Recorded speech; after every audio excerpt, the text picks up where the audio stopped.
Hi, minasan. This is Samurai Bachan. Sa mga nag-aaral ng Nihongo na tapos na sa basic, ay may ikukwento ako sa inyo.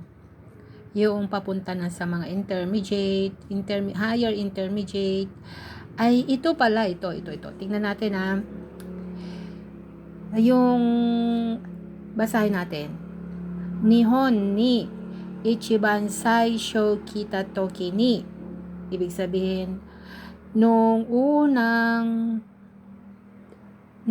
time, when I first came to Japan, Nihon ni Ichiban Saisho Kita Toki ni, at saka ito Rainichi Shitate Goro, Rainichi Shitate Goro, o kaya Rainichi Shitate Koro, Rainichi Shitate Koro. When I first came to Japan, pareho lang pala yan. Pareho ang ibig sabihin yan, with level of formality lang or level of difficulty lang. So, yung ordinaryo ay Nihon ni Ichiban Saisho Kita Toki ni, ibig sabihin yan ay sa Japan, yung pinaka first time mong pumunta o dumating na panahon. Yun, ibig sabihin. Dito naman, Rainichi, ibig sabihin, yung came to Japan din. Came to Japan, ang ibig sabihin ng Rainichi, came to Japan, is shitate o shitate. Ibig sabihin ng shitate, eto na.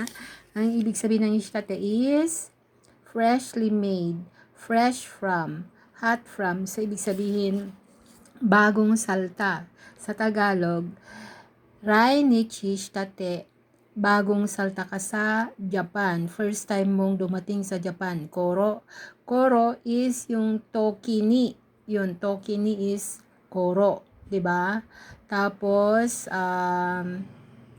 pag sinabi mong bagong salta, Ichiban Saisho Kita. 'Di ba? Ichiban Saisho Kita. First time na dumating. So, kung mapapansin mo, itong kita, kuro na na kanji, at saka ito, kuro is the same, di ba? Pero ang basa nito is onyomi, Chinese reading. Tapos ito Japanese reading, Rainichi. Ito naman nihon tapos kuro. So tatanggalin mo yung hon. So Rainichi. So, fresh from Japan. Koro. Toki ni. Yun ang ibig sabihin ng koro, di ba? Okay, yun lang ang aking kwento, mga kasamuray bachan. Diyan mata